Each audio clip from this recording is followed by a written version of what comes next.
இதே நாள் ஜூன் 23, 24, 25 இதே பிரதேசத்தில் ஒரு அணையாத சுவாலை ஒன்று விட்டு எரிந்து கொண்டிருந்தது.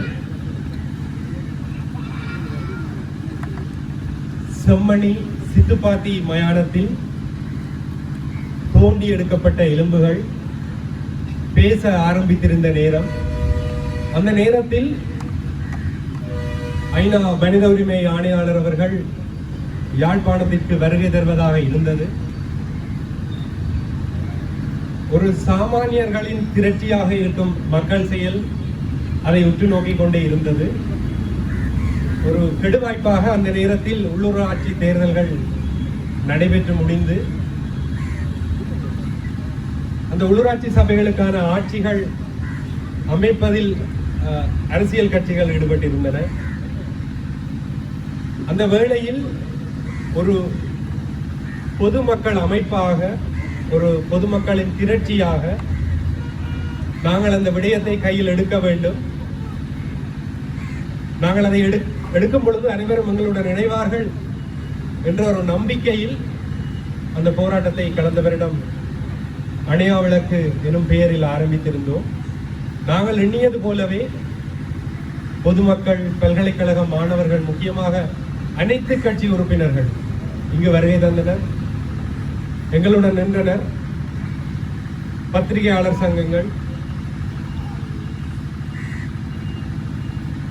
பொதுமக்கள் என அந்த 3 நாட்களாக நடைபெற்ற அந்த போராட்டத்தின் பின்பாக நாங்கள் 6 கோரிக்கைகளை சர்வதேசத்திடம் வைத்து அதற்கான பட்டயத்தையும் கோரிக்கையையும் ஐநா ஆணையாளரிடம் கையளித்திருந்தோம்.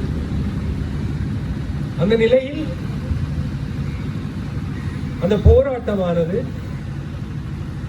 ஒரு சர்வதேச கவனத்தை ஈர்த்த போராட்டமாக, ஒரு தன்னார்வலர்களாக மக்கள் திரண்ட ஒரு தன்னெழுச்சி போராட்டமாக மாறிய அந்த அழுத்தம் பல மட்டங்களில் பலருக்கு மிகப்பெரிய அழுத்தத்தை கொடுத்தது என்றே சொல்ல வேண்டும். அந்த நிலையில் தொடர்ச்சியாக அகழ்வு பணிகள் முன்னெடுக்கப்படும் என்ற உறுதி அளிக்கப்பட்டது. ஏறத்தாழ இதுவரை 412 எலும்புகள் அடையாளம் காணப்பட்டு அகழப்பட்டன. இந்த முறை ஏற்கனவே 1999 கால பகுதியில் சகோதரி கிருஷாந்தி குமாரசுவாமி அவர்களது விசாரணை நடைபெற்ற நேரத்தில் அகழப்பட்ட அந்த எலும்புகள் 15ஆக 427 எலும்புகள் ஒட்டுமொத்தமாக அகழப்பட்டிருந்தன. இந்த 3வது பருவம், 3வது பேஸில் மொத்தமாக அவர்கள் 56 நாட்கள் அகழ்வதாக முடிவெடுத்திருந்தார்கள். அதில் 32 நாட்கள் முடிவடைந்திருக்கின்றன. இன்னும் 24 நாட்கள் இருக்கின்றன. இந்த நிலையில் எங்கள் மத்தியில் எழுந்த கேள்வி என்பதை விட ஒரு பய உணர்வு. கோரிக்கைகள் விடுத்தோம், போராட்டங்கள் நடத்தினோம், எலும்புகள் எடுக்கப்பட்டுக் கொண்டிருக்கின்றது. இன்றைய வரைக்கும் காணாமல் ஆக்கப்பட்டோர் குடும்பத்தவர்கள் கதறுகிறார்கள், நீதி தேடி ஓடிக்கொண்டிருக்கிறார்கள், இந்த எலும்புகளை எடுத்துக் கொண்டிருக்கிறார்கள். இதற்கு என்ன நடக்கும்? இந்த ஒரு பிரதானமான கேள்வி எங்கள் மத்தியில் எழுந்தது. சில வேளை இந்த 56 நாட்கள் முடிவடைந்தவுடன் அகழ்வு பணிகள் தற்காலிகமாக நிறுத்தப்படலாம். ஏனெனில் ஒரு மருத்துவராக சட்ட மருத்துவமும் தெரிந்திருக்கும் என்ற ஒரு அடிப்படையில் சொல்கிறேன். அவர்கள் எடுக்கப்பட்ட எலும்புகளை இந்த ஆந்த்ரோபாலஜி ஸ்டடி என்று சொல்வார்கள். அந்த எலும்புகளை வகைப்படுத்துவார்கள். உடலில் எத்தனை வயதுக்குட்பட்டவர்கள், ஆணா பெண்ணா, அல்லது அந்த எலும்புகளில் ஏதேனும் தடயங்கள் இருக்கின்றன அடையாளம் காணத்தக்கவாறு, அல்லது ஏதேனும் சித்திரவதைகள், சூட்டு காயங்கள், அவ்வாறான விடயங்கள் அந்த எலும்புகளுக்கு நிகழ்ந்திருக்கின்றதா என்பது போன்றான அந்த எலும்புகளின் தோற்றத்தை வைத்து அவர்கள் அதை அளவிடுவார். அதன் பிற்பாடு என்ன நடக்கும்? அப்ப அதற்கு ஒரு குறிப்பிட்ட காலப்பகுதி எடுக்கும். ஏறத்தாழ 1 to 3 மாதங்களோ ஏதோ ஒரு காலப்பகுதி ஒன்று எடுக்கும். அவர்களது ஆளணி அவர்களுக்கான நிதி ஒதுக்கீடு அடிப்படையில் அது நடக்கலாம். அதற்கு அடுத்ததாக என்ன நடக்கும் என்ற ஒரு கேள்வி இருக்கிறது. அதே இடத்தில் இன்னும் ஒரு கேள்வியும் இருக்கிறது. இந்த அகழ்வுகள் மீண்டும் தொடரப்படுமா அல்லது நிறுத்தப்படுமா? இந்த புள்ளி மிக முக்கியமானது. ஏனெனில் இந்த புள்ளியில் ஒரு முடிவை எட்டுவார்களே ஆனால் அதை நிறுத்திவிடலாம். உதாரணமாக 20க்கும் மேற்பட்ட மனித புதைகுழிகள் அடையாளம் காணப்பட்டன. அவற்றின் முடிவுகள் ஒரே மாதிரியாகத்தான் இருந்திருக்கின்றன. மன்னாரில் தோண்டப்பட்டது போர்த்துகேயர் கால பகுதி என்று முடித்து வைக்கப்பட்டது. அதை எதை வைத்து சொல்கின்றேன் என்றால் கார்பன் டேட்டிங், கார்பன் பரிசோதனை என்று சொல்வார்கள். அந்த பரிசோதனை அடிப்படையில் அவர்கள் சர்வதேசத்திடம் உதவி கேட்கின்றோம், இந்த கார்பன் பரிசோதனைகளை செய்ய போகின்றோம் என்று நடக்கும். இங்கிருந்தும் சில மாதிரிகள் அனுப்பப்படும். அனுப்பப்பட்ட மாதிரிகளின் முடிவுகள் எப்படி வரும் என்றால் இது ஏறத்தாழ 100 ஆண்டு கால பகுதிக்கு முற்பட்டது, 200 ஆண்டு கால பகுதிக்கு முற்பட்டது. ஏனெனில் ஒரு 80 வருடத்துக்கு உட்பட்ட வரலாறு என்றால் இங்கு உயிருடன் இருப்பவர்கள் அதற்கு சாட்சியாக இருப்பார்கள். முடிவு அவர்கள் எதை அனுப்பினார்களோ அதுவே வரும். ஆகவே மீட்கப்பட்ட எலும்புகளுக்கான செயின் ஆஃப் கஸ்டடி, பாதுகாப்பு பொறிமுறை எந்த அளவில் இருக்கின்றது, அது ஒரு வெளிப்படைத்தன்மையுடன் இருக்க வேண்டும், கண்காணிப்புக்குட்பட்டதாக இருக்க வேண்டும் என்பது ஒரு கோரிக்கையாக வைக்கிறது. நீதிமன்றத்தில் வழக்கு இருக்கிறது, நிலுவையில் இருக்கிறது. இருந்த போதிலும் நாங்கள் சில விடயங்களை வலியுறுத்துகிறோம். அந்த கண்காணிப்பு பொறிமுறையில் அதில் ஈடுபடக்கூடிய சட்டத்தரணிகள் உட்பட காணாமலாக்கப்பட்ட சங்கத்தில் இருந்த பிரதிநிதிகள் அவ்வாறானவர்கள் உள்ளடக்கியதாக அந்த செயின் ஆஃப் கஸ்டடி பாதுகாப்பு பொறிமுறை தடயங்களுக்கான எச்சங்களுக்கான அந்த பாதுகாப்பு பொறிமுறை சரியாக இல்லாத விட்டு என்ன நடக்கும்? இங்கிருந்தும் மாதிரிகள் செல்லும், முடிவுகள் 100 ஆண்டுகளுக்கு முற்பட்டது என வரலாம். அப்படி வந்துவிட்டால் செம்மணிக்கு சித்தப்பாத்தி மயானத்தில் இப்பொழுது நடந்து கொண்டிருக்கும் அந்த கேஸுக்கு என்ன நடக்கும்? இது இத்தனை ஆண்டுக்கு முற்பட்டது. இதை மேற்கொண்டு தொடர்வதில் எந்த விதமான பிரயோசனங்களும் இருக்காது என்ற ஒரு முடிவு வர நிலையில் அது நிறுத்தப்படலாம். என்ன செய்யும்? ஏற்கனவே 1998-99 காலப்பகுதியில் மீட்கப்பட்ட எலும்புகள் இந்த சித்துப்பாத்தி இந்து மயான பகுதியிலிருந்து எடுக்கப்பட்டவை அல்ல. இந்த பகுதி மற்றும் முன்னுக்கு இருக்கக்கூடிய அந்த பகுதி, அந்த பகுதிகளில்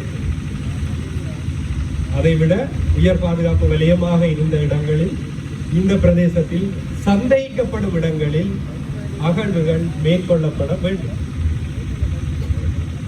அடுத்ததாக அந்த 99 கேஸ் ரீஓபன் பண்ணப்பட வேண்டும். அதுவும் தொடர்ச்சியாக நடக்கப்பட வேண்டும். இதுவும் நடந்து கொண்டு இருக்க வேண்டும். சரி, அந்த ஏன் இவர்கள் கார்பன் டேட்டிங்குக்கு போகிறார்கள் என்கின்ற மாதிரியான ஒரு வினாவும் இருக்கும். எல்லோரும் டிஎன்ஏ பேங்க் பரிசோதனை என்றார்களே, அவர் ஏன் இவர் இந்த கார்பன் டேட்டிங்கை விட்டுட்டு டிஎன்ஏ பேங்குக்கு போகக்கூடாது என்றால், OMB என்று சொல்லப்படுகின்ற அமைப்பு இங்கு எல்லாவற்றையும் கண்காணித்துக் கொண்டிருக்கிறது, அவர்களுக்கான தரவுகள் வைத்திருக்கின்றது என்று ஒரு பெயர் இருக்கிறது. ஆனால் அந்த நிலையிலும் OMB மீது எங்களுக்கு இந்த நம்பிக்கையும் இல்லை என்று போராடக்கூடியவர்கள் சொல்லிக் கொண்டிருக்கிறார்கள். அது ஏன் என்றால், எனது பார்வையில் அல்லது எங்களது பார்வையில் அது எப்படி இருக்கிறது? நீங்கள் போகலாம், அந்த வெப்சைட்ல போய் பாருங்க. மிஸ்ஸிங் பர்சன், அவரது பெயர், வயது, இது ஒன்று. எந்த அளவு தூரத்திற்கு அவர்களுடைய அந்த ஹிஸ்டரி எடுக்கப்பட்டிருக்கிறது, அந்த தரவுகள் இருக்கப்படுகிறது என்றால் நான் அறிந்த வரையில் இல்லை, விசாரித்த வரையில் இல்லை. உதாரணமாக நான் ஆன்டிமோர்டம் ஃபைண்டிங் என்று சொல்வார்கள். என்னன்னு சொன்னா, நான் ஒரு விபத்துக்கு உட்பட்டு எனது இந்த எலும்பு உடைந்திருக்கிறது, இதுல ஒரு அறுவை சிகிச்சை செய்த ஒரு பிளேட்ஸ் இருக்குன்னா, இது என்னுடைய அடையாளத்தை உறுதிப்படுத்துகின்ற ஒரு குறியீடு அல்லது என்னை உறுதிப்படுத்துவதற்கான ஒரு தரவு. அது அங்கு இல்லை. என்ன நாளில், என்ன தேதியில், என்ன உடையில் காணாமல் போனார், அவருக்கு எந்த விதமான காயங்கள் இருந்தது. இவ்வாறான தரவுகள் வெளிப்படையாக இல்லை. அவர்கள் சில ஃபைல்ல வச்சிருக்கணும் இல்லையோ தெரியல, அறிந்த வரையில் இல்லை. இரண்டாவது, யுத்தம் முடிவடைந்து 17 வருடங்கள் ஆகிவிட்டது. இந்த டிஎன்ஏ பேங்க் என்று சொல்றது வந்து தாய் வழியில இருக்கக்கூடிய ஒரு உறவுகிட்ட சோதிக்கலாம். நாங்கள் அந்த கொரோனாவுக்கு ஸ்டெப் எடுக்கிற மாதிரி தொண்டை குழியில எடுத்து அதை சோதிக்கிறதுக்கு கொடுக்குறது தாய் வழியில. இந்த காணாமல் ஆக்கப்பட்டவர்களுக்கான அந்த டிஎன்ஏ ப்ரொஃபைல் ஒன்றும் இல்லை. அதை நானும் நீங்களும் அந்த தனிப்பட்ட முறையிலையோ வைத்திருக்க முடியாது. அப்ப இந்த 2 தரவுகளும் இங்க மிஸ்ஸிங் பர்சன் மாதிரி இந்த தகவல்களும் இல்லை. ஏற்கனவே தரவுகள் இருந்தால் தான், இப்ப உதாரணமாக சொல்லுவேன், ஒரு 20 இருந்து 30 வயது மதிக்கத்தக்கவர்களுடைய டிஎன்ஏ ப்ரொஃபைல் அங்கே இருக்குது.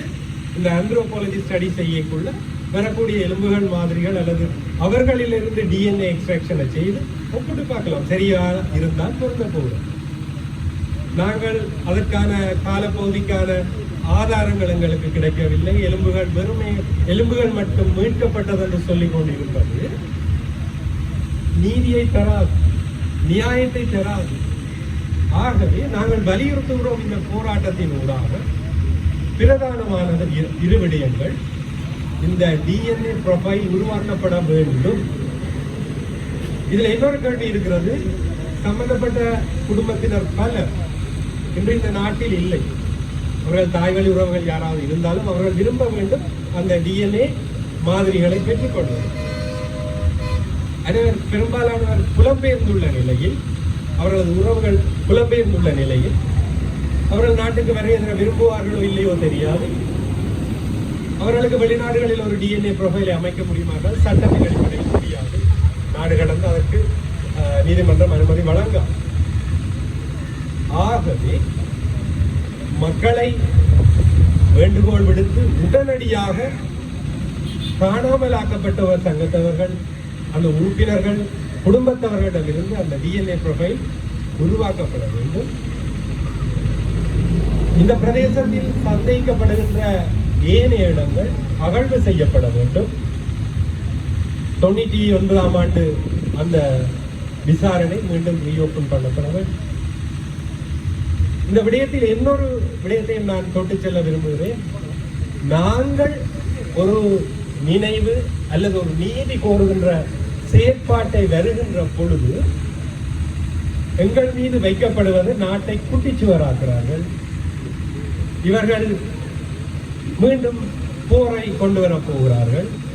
இவர்கள் இனவாதிகள். தெற்கில் இருந்து வரும் தலைவர்கள் கூட இங்கு பேசுவது இனவாதம் வேண்டாம். ஆனால் உதாரணமாக ஒரு முகநூல் பதிவு, செம்மணியாக இருக்கட்டும், ஏதாவது ஒரு பதிவை எடுத்து பாருங்கள்.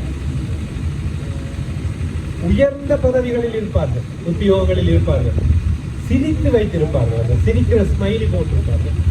அதற்கு கீழே விடப்படும் பின்னூட்டல்கள் அவ்வளவு மோசமாக இருக்கும். ஆனால் அவர்கள் ஏதாவது போரின் போது கொல்லப்பட்டது என்று பகிரப்படுகின்ற எந்த ஒரு படத்தின் கீழும் தனது சுய படத்துடன் சொந்த முகவரியில் இருக்கக்கூடிய ஒருவர், ஒரு தமிழர் சமூக வலைத்தளத்தில் அவ்வாறான கேவலமான ஒரு செயலை செய்ய மாட்டார், செய்வதில்லை. செய்யறதெல்லாம் பேக் ஐடி வந்து செஞ்சு போகும். சிரித்து வச்சிருக்க மாட்டார்கள். அதுக்கு கிழமை கேவலமாக கமெண்ட் போட மாட்டார்கள். நீங்களே முடிஞ்சதை தொடங்குறீங்க, முடிஞ்சதை கதைக்கிறீங்கள் என்றால் இவை போர்ந்த அழிவுகள் என்று நீங்கள் யோசித்தால் போர்ந்த வெற்றிகள் நினைவு சின்னங்களும் அகற்றப்பட வேண்டும். மந்துவில்ல பெருசா இருக்குது, ஆனரவுல பெருசா இருக்குது, கிளிநொச்சி சந்தியில இருக்குது. ஏறத்தாழ இந்த நாட்டுல 100க்கு கிட்டவான போர் சின்னங்கள், வெற்றி சின்னங்கள் கிட்டத்தட்ட 60% வடக்கு கிழக்கு மட்டும் தேடிய வரை. அதுக்கு உத்தியோகபூர்வமான தளங்கள் இல்லை. தேடிய வரை தெற்கு பகுதிகளில் இருக்கக்கூடியது அவர்களுடைய முகாம்களை அண்டியதாக இருக்கிறது. ஒரு போர் வெற்றி இருந்தால் இந்த பக்கம் மூலம் இருக்கு. எனக்கு அழுவதற்கான உரிமை வேண்டும். இங்கு யாரும் மீண்டும் ஒரு போராட்டம் வேண்டும், இங்கு ஒரு சண்டை வரும் என்று சொல்லவில்லை. நான் அழுவதற்கான உரிமை கேட்கிறேன், கொல்லப்பட்ட உறவுக்கான நீதி கேட்கிறேன். இது தீவிரவாதம் அல்ல. ஒரு பாடலை வைத்து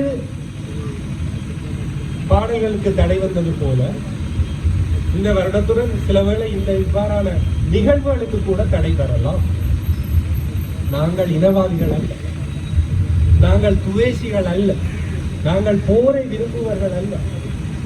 நடந்து முடிந்த படுகொலைகளுக்கான நீதியை கேட்கின்றோம். நாங்களும் சம உரிமைகளாக தமிழர்களாக வாழ்வதற்கான உரிமையை கேட்கிறோம். எனது அடையாளத்தை நான் எப்பொழுதும் துறக்க வேண்டிய தேவை இல்லை. நான் தமிழன் என்றால் நான் தமிழனாக இருந்துவிடு. நீ ஒரு முஸ்லீம் இனத்தைச் சேர்ந்தவர் என்றால் அவராக இருந்துவிடு. நீ சிங்கள இனத்தைச் சேர்ந்தவராக இருந்தால் அந்த இனத்தைச் சேர்ந்தவராக இருந்துவிடு. யாரும் அடையாளத்தை மாற்ற வேண்டிய தேவை இல்லை. ஆகவே அன்பு மக்களிடமும் பொதுமக்களிடம், நண்பர்களிடம், அனைவரிடம் கேட்டுக்கொள்ளும் ஒரே விடயம், நாங்கள் ஒரு இறைமையுள்ள இனம், இறைமையுள்ள மக்களாக வாழ வேண்டும். எங்கள் இறைமைகளை நீங்கள் அரசியல் கதைக்கலாமான்னு கேட்கலாம், நான் அரசியல் கதைக்கலாம். தேர்தல் அரசியல் என்றது வேறு. இந்த இறைமை உள்ள அரசியலை கதைப்பதன் ஊடாக தேர்தல் அரசியல்கள்ல எங்களுக்கான பிரதிநிதித்துவம் எட்டப்பட்டால் மட்டுமே நாங்கள் இந்த இனத்தை பிரதிநிதித்துவப்படுத்தலாம். எங்களுக்கு இடையில் இருக்கக்கூடிய அந்த இடைவெளிகளை களைந்து, முக்கியமாக ஈகோக்களை களைந்து ஒன்றிணைந்து இந்த மண்ணில நாங்களும் ஒரு தனித்த இனம் என்றதை உறுதிப்படுத்துற விதமாக நாங்களும் வாழ வேண்டும். அதற்கான நீதி கோரின பயணத்துல மக்கள் செயல் எப்பவும் இருக்கும். தொடர்ச்சியாக நாங்கள் இதை பார்த்து கொண்டே இருக்கிறோம். இந்த போராட்டங்களுக்கு அனைத்து தரப்பில் இருந்து ஒத்துழைப்பு தருவது போல தொடர்ச்சியாக இந்த நீதி கோரிய பயணத்தை நாங்கள் செம்மணியில் இருந்து ஆரம்பிக்கின்றோம். ஏனென்றால் கண்முன்னே 2009 நடந்ததுக்கு கூட ஏதோ ஒரு சாட்டுகள் சொன்னாலும் நாங்கள் இதில் இருந்து இதை தொடங்கி போறோம். நீதி கோருவோம். இந்த பயணம் தொடரும். அது வரைக்கும் உங்கள் அனைவருடைய ஆதரவும் ஒரு தமிழ் மகனாக ஒட்டுமொத்த திரட்சியாக உங்கள் நல்ல ஆதரவும் இருக்கும் என்று கேட்டு நிறைவு செய்கிறேன்.